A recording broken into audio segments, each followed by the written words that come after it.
What's up, guys? This is Coach Grant with First Down Training, and today we're going to be talking about 8 traits of a great wide receiver. So trait number 1, we're going to be taking a look at this clip here from Marvin Harrison Jr. to the right of your screen, and we're going to talk about how great wide receivers will pair their releases together versus a press coverage DB. So Harrison's going to be running a slant route here. Now, the most important thing when you're running a slant is you want to make it look exactly like how you run your fade route. So what Harrison does here is he comes up with this slide crossover release, gets that DB to jump to the outside, and then is able to get separation and win on that slant. So let's talk about why this makes him great and why great wide receivers do this. So you see guys like Devontae Adams, Justin Jefferson, all the top tier wide receivers generally do this type of release where they have to run a fade. They'll do some type of like hesitation move to the outside to try to hold this DB inside leverage, and then they just take off and beat him with speed, and then that quarterback throws the ball over the top. So if that's the release that you guys use on a slant or on a fade, that's the type of release that you guys want to use on a slant route because it gets in this DB's head. We want to be unpredictable with the releases off the line.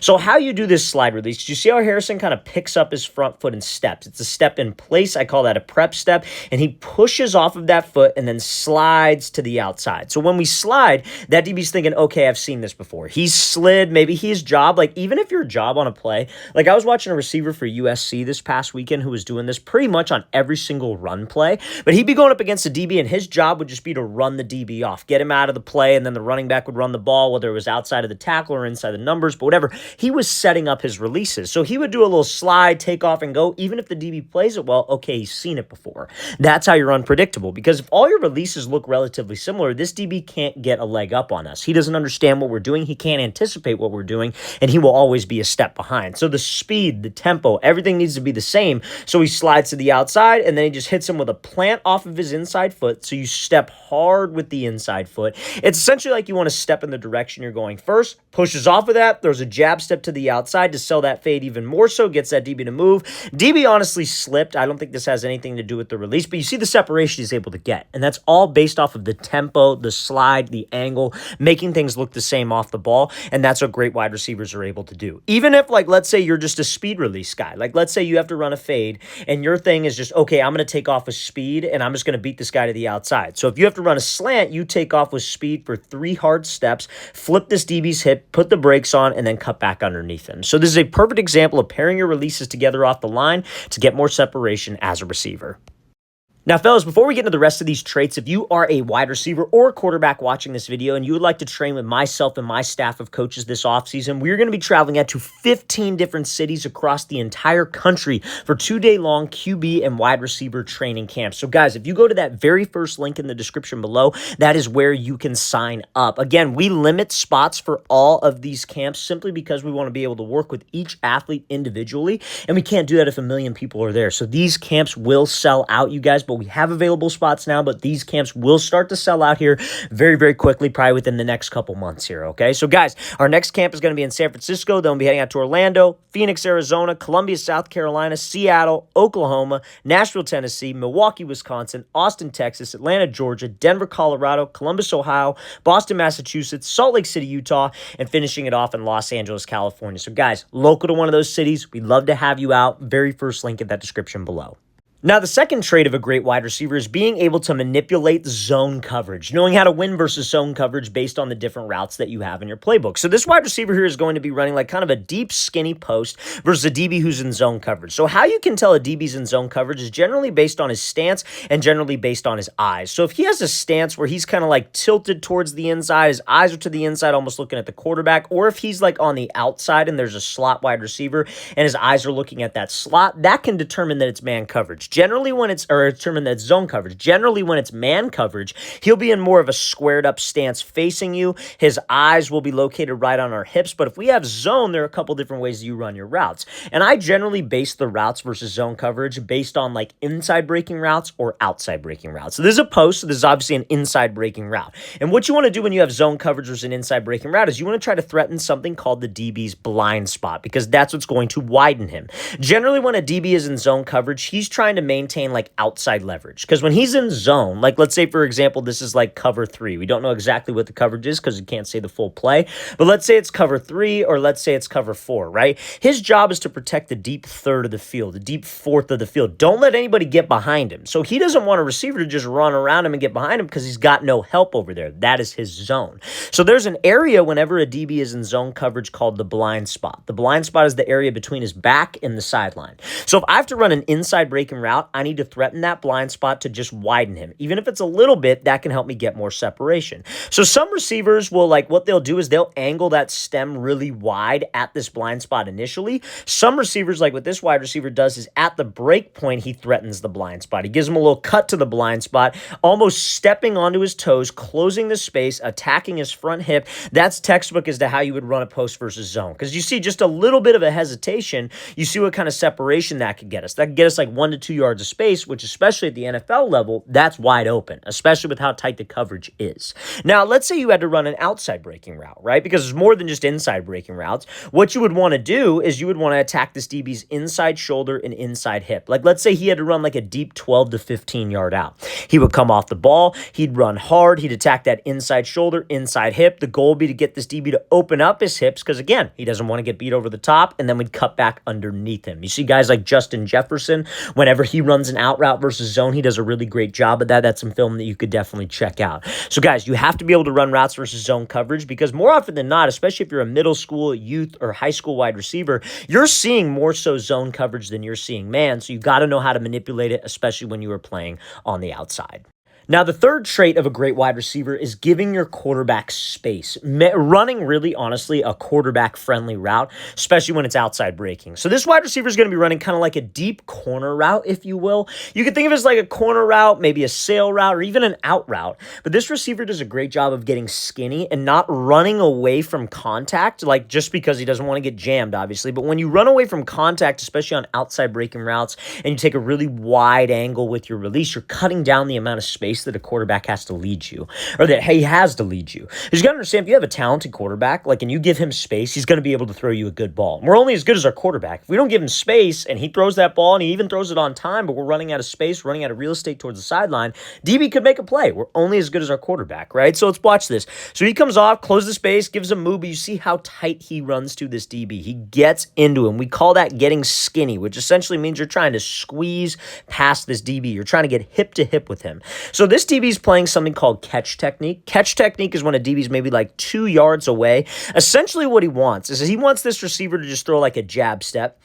DB might jump to the inside, but there's still in a gap of space. So if we just do a simple jab step and I just try to go around him, he's going to cut off my angle. Even if I try to get as skinny as possible, which means running as close as you can to this DB's outside hip and outside shoulder, squeezing past him, if you will. So what we have to do with my release is we obviously got to close the space. I got to get onto his toes. I got to bring that line of scrimmage to him and then throw that move to the inside. So now when I get him to jump, he's not going to have that angle to cut me off. But this is what makes or breaks receivers. They'll do that, and because they're so afraid of the hand contact, they'll throw that move right here, and they'll go this way and then up. And then that DB just has a chance again to cut us off, force us to the sideline, and the quarterback doesn't have that much room. You want to get right past his hip. This receiver wants to take his right hip and get right past this DB's left hip. So he throws that move, gets right past his hip, gets into him at the break points, almost leaning into him a little bit. But look at all the space he gave his quarterback. That's a very, very easy throw for any quarterback that's just remotely talented on an outside breaking route. So the third trait, you guys, run quarterback-friendly routes, because we could have all the moves, we could have great cuts, we get separation, but if we don't give the quarterback space, he's not going to get us the ball.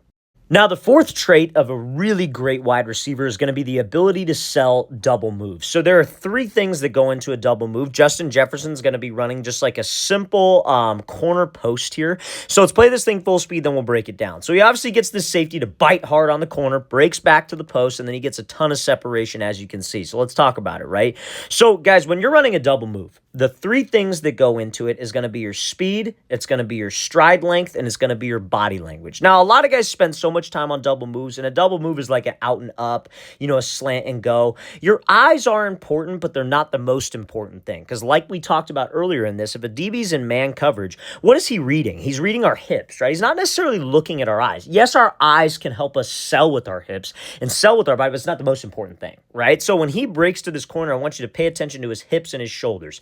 His hips, his shoulders, his head's starting to turn a little bit, but everything involved with his upper body is fully committed to that corner route.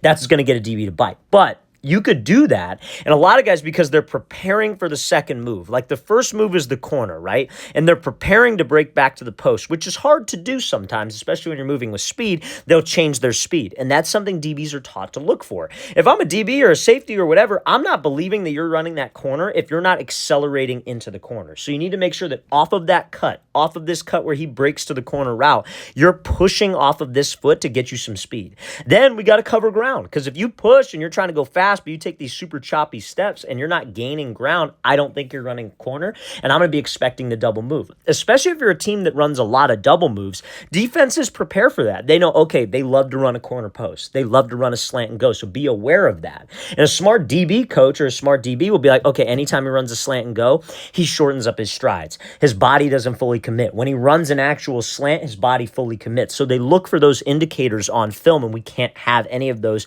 if you want separation on your double move. So we need long strides, good speed, and good body language. I'm going to play this again, full speed, one more time. Great example of how you guys can get separation with your speed, strides, body language with Justin Jefferson. Now, the next trait of a great wide receiver is you got to know how to run your routes in like different sections of the field, if you will. So Amon-Ra St. Brown here is going to be running a comeback route. This is going to be like a simple, like maybe 10 back to 8 yard comeback. Nothing major, nothing super deep, but the same thing would apply if it were to be a 15-yard comeback if we're a little bit further back, like if we're in the red zone, right? How you would run your comeback in the red zone, like conceptually is the same, but it's a little bit different than how you would run your comeback if we're in like the middle of the field, because the DB is threatened by different things in the red zone, because he knows, like, okay, so we're on the 5-yard line right here, right? He knows, this DB knows, that eventually he's going to run out of space. So if we're running a comeback route all the way up to 10, break back to 8, we talk about this a lot on our channel, so you guys have heard this before. If you're a receiver, you've generally heard this before. You got to sell what route? You got to sell a fade route. Our goal is to get this DB to open up his hips and turn, so when I decide to make my break on my comeback, I get a little bit of separation, get to that bottom pylon, and the quarterback has an easier time making this throw. It's the whole purpose of separation, right? But on a midfield, like let's say we're on the 50-yard line, not the 5, how you're going to get that DB to think fade is with your speed. It's very similar to how Justin Jefferson sold that corner. You need to have good speed, your hips and your shoulders need to be committed to the fade, and you got to have good strides. It's not really about long strides, it's just about the same strides, like sprinting strides. Like what would your strides look like if a quarterback threw a deep ball and you had to chase it? They'd be long strides, right? You wouldn't be taking these choppy, happy feet steps, right? But since we're in the red zone, you can't really sell your fades like that. Like, yes, you want to play fast. You don't want to give it away by taking choppy steps, but there's something you could add to your route. And Amon-Ra St. Brown's one of the best at this, and that's a peek back move at the top of the break. Because really, we don't need a ton of separation when we're in the red zone. Things are tight. Quarterbacks know that, and they know exactly where to put the ball. So instead of selling with his speed, like, yes, he's running fast, but like this DB knows, like, he's not going to take me over the top deep, so he's going to be really patient in the red zone. So what gets him to think, oh, crap, it's a goal line fade, is when St. Brown gives this little glance over that inside shoulder. DB's thinking, oh crap, this is going to be a jump ball fade. I don't want to get head tap. And then he puts the brakes on and is able to get space. Even with tight coverage, he's still able to give the quarterback enough room, because again, guys, like if the quarterback throws the ball early, that's a very easy throw if we have him by a step. If he throws it late, different story.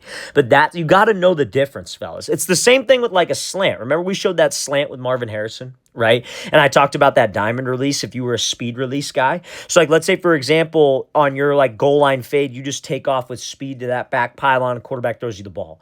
You got to run a slant. Instead of putting your head down and selling for 3 steps, maybe I look back a little bit on my 3 steps, get that DB to overcommit to the goal line fade, and then I slip back under him. So you can manipulate your routes and still sell vertical, just different ways based on where you're at on the field. Now let's talk about catching, you guys. So one of the biggest traits of an elite wide receiver, a great wide receiver, is going to be a dude who has something called late hands. So this is a great example from Malik Nabers here running a fade route and having late hands. So a lot of you have heard me say this before, but some of you have maybe not seen a clip of this or seen like a live clip of this. And when a DB is running with you on a fade ball downfield, you don't want to show your hands too early. So a lot of times what receivers will do in this position, balls in the air, is they'll stick out their hands to go try to catch the ball, especially if it keeps them in stride. So that's like the number one reason that the ball will land too far in front of receivers sometimes, other than them looking back too early with their head, but that's going to slow you down, you guys. You have to keep your arms pumping because it's obviously going to make you faster. That's just basic running mechanics all the way till the last second. If you keep your arms pumping until the last second, you will be more likely to catch up to those throws that keep you in stride. But also, this is probably the more important reason, DB has no idea where the ball is, right? So if he starts showing his hands right here and raising them up, this guy knows exactly where to punch, exactly where to shoot his hands to knock the ball out, because that's how DBs play the fade.